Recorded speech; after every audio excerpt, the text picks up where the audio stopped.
Benvenuti a una nuova puntata di Storie dalla soffitta, il podcast che esplora i personaggi più iconici e controversi del mondo del fumetto. Oggi parliamo di Massimo Zanardi, il personaggio creato da Andrea Pazienza, uno dei più grandi talenti della nona arte italiana. Preparatevi perché stiamo per entrare in un mondo spietato, cinico e profondamente intrigante.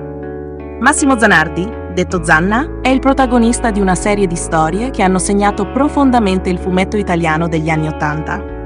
Nato dalla mente geniale di Andrea Pazienza, Zanardi fa la sua prima apparizione nel 1981 sulla rivista Frigidaire. È un personaggio che incarna il vuoto morale e l'alienazione di una generazione. Alto, magro, con un naso aquilino e un ciuffo biondo sempre in disordine, Zanardi è uno studente ripetente del Liceo Scientifico Fermi di Bologna, una figura che incarna il nichilismo più estremo.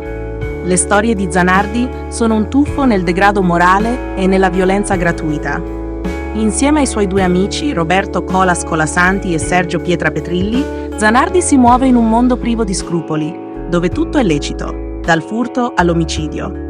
Le trame sono spesso costruite intorno a situazioni assurde e grottesche, in cui i protagonisti agiscono spinti da una noia esistenziale e da un vuoto interiore profondo.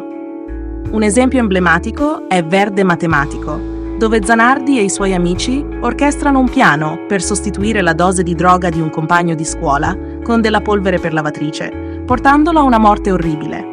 In Notte di Carnevale, invece, la crudeltà si mescola al sarcasmo in una festa che sfocia in violenza e tragedia. Ogni storia è un ritratto crudo e spietato della gioventù dell'epoca e non lascia spazio a redenzione o speranza. Andrea Pazienza è stato un maestro nel mescolare stili e tecniche diverse e in Zanardi questo talento esplode in tutta la sua potenza. I disegni di Pazienza sono un mix di realismo e surrealismo, dove il tratto deciso e nervoso si alterna a momenti di straordinaria delicatezza. Il suo Zanardi è un personaggio dai tratti marcati, quasi caricaturali, ma che riesce a comunicare un'inquietudine profonda.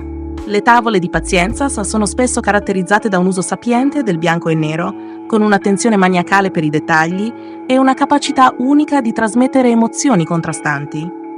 Massimo Zanardi non è solo un personaggio, ma un simbolo.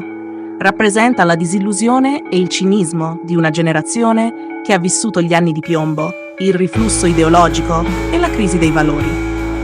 Zanardi è stato definito l'alter ego di Pazienza, un personaggio che, pur nella sua freddezza e amorale indifferenza, riflette le ansie e le paure dell'autore stesso.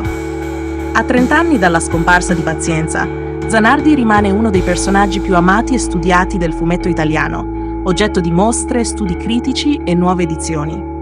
Zanardi è un'opera che continua a parlare alle nuove generazioni, un fumetto che, nonostante la sua apparente crudezza, riesce a toccare corde profondissime nell'animo dei lettori. Andrea Pazienza ha creato un personaggio che è al contempo respingente e coinvolgente, un'icona del fumetto che sfida ogni convenzione e che ci costringe a guardare nell'abisso della nostra società. Se non avete ancora letto le storie di Zanardi, vi invito a farlo. È un'esperienza che vi lascerà senza parole, ma con tante domande. E se vi è piaciuta questa puntata, non dimenticate di iscrivervi al canale e attivare la campanella per non perdere nessuno dei nostri futuri episodi.